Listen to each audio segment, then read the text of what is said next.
ሰላም ቤተሰቦቼ እንዴት ናችሁ? ዛሬ ልንከተላቸው የሚገቡ አንዳንድ ልማዶችን ነው የማስታውሳችሁ ማለት ነው። ይህን ቻናል ላይክ፣ ሼር፣ ሰብስክራይብ እንድታደርጉት ጋብዛችኋለሁ።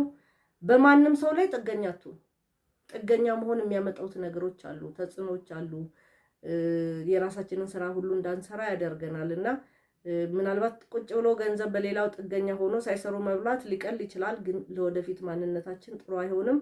ጥገኛ ሆንቱን ማንም ለዘላለም ከርሶ ጋር እንደማይቆይ ደግሞ ማመን አለበት። ለምሳሌ ብዙ ጊዜ ሰዎች የሚጎዱት ያመኑት ሲከዳቸው፣ አጠገባቸው ያለ ሰው እነሱ እስኪያልፍለት ድረስ የተለያየ ነገር ጠብቀው ሲከዷቸው በጣም ይጎዳሉና ሁልጊዜ አጠገብ ያለ ሰው ሁልጊዜ ለዘላለም አብሮህ እንዳልሆነ ማሰብ መቻል አለብን። የዛሬ ጓደኛ ደግሞ የነገ ጠላትህ ሊሆን እንደሚችል ማሰብ አለብን። ሬዲ መሆን መቻል አለብን። ምክንያቱም ነገ ጠላት ሲሆን እንዴን ከሌኮ ጓደኛዬ ነበር፣ በዚህ ረድቼው፣ በዚህ ወጥቼ፣ በዚህ ገብቼ የምንለው ለዚህ ነው ማለት ነው። ሚስጥርህን ደግሞ ሚስጥሮች እንደ ጥይት ናቸው። ሚስጥርህን ከነገርከው በኋላ የሆነ ሰው ይዞት የሆነ ቀን ተኩሶ አንተን ይመታበታል።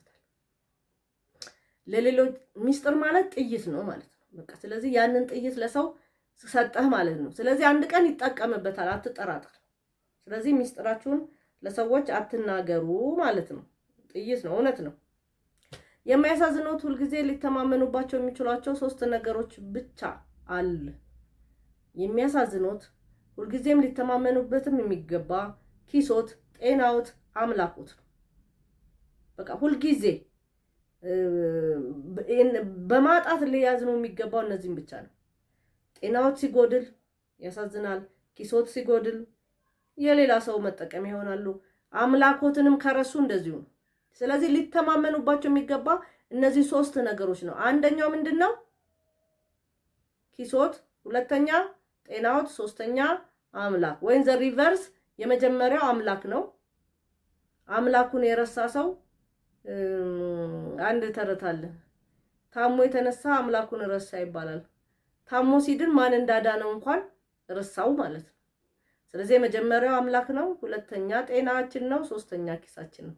ምናልባት ጤናችን በኪሳችንም ሊመጣ ይችላል፣ ግን በእግዚአብሔር ነው በአብዛኛው እየተጠበቀ ያለው። ጤና የሚጠበቀው በእግዚአብሔር ነው፣ በማንም አይደለም። ወደዳችሁም ጠላችሁም ሐኪምም ቢሆን የተሰጠው እንትን ስለሆነ ማለት ነው። ሌላው ፍላጎቶችና ምኞቶችን ከሌላ ሰው ሚስጥር ይጠብቁ። ይሄንን እፈልጋለሁ፣ ምኞቴ ይሄ ነው ብለው አይናገሩ። ያው ሚስጥር ጥይት ነው ተባብለናል ቅድም። በፈገግታ የሚያናግር ሁሉ ይወድሃል ማለት አይደለም። ደስ ብሎት አንተን በኋላ ምናልባት ሲያቅፍም ያው እንደ ይሁዳ ሊሆን ይችላል። ውድ የተወዳጅ ወይም ጓደኛ ብለው የሚጠሩት ሁሉ በእውነት ስለ እርሶ አሁን በፊቶ ያለውትን ውዴ፣ ተወዳጄ፣ ወዳጄ እንዳሎት ላይሆን ይችላል። ስለዚህ ጠንቀቁ። ራስን መንከባከብ አስፈላጊ ነው። አይምሮና ልብን የደስታ ምንጭ አድርጎ መቀጠል ጥሩ ነው ማለት ነው። ጥበበኛ ሰዎች ቀድሞ ስለሚሞቱ ትንሽ እብድ በመሆን ህይወታቸውን ይደሰታሉ። ይሄ ምን ማለት ነው?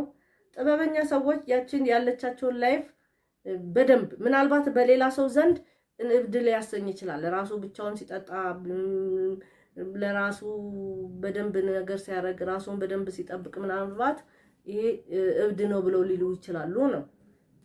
ግን ያው የመሞቻውን ጊዜም ስለሚያቅ ጊዜውን በአግባብ ይጠቀማል ማለት ነው። ትንንሽ የትርፍ ጊዜ ማሳለፊያዎች እና ፍላጎቶችን ያስወግዱ። ምንም እንኳን ለማግኘት ቀላል ቢሆንም እለት ስራችንን ትተን ወደ መዝናናት፣ ወደ ትርፍ ሰዓታችንን ወደ ማጥፋት እንዳንሄድ ማለት ነው። ለራስ ድጋፍ አትፈልግ ወይም ደግሞ ክራንች አትፈልግ። ራስን ችለ ራስ መቆም መቻል አለብህ ማለት ነው። ቤተሰቦቼ እንግዲህ ይሄንን ይመስላሉ። እነዚህ ነገሮች ተግባራዊ በማድረግ ራሳችንን ወደ ትልቅ ወደ ጥበበኝነት ልናሳድግ ይገባል።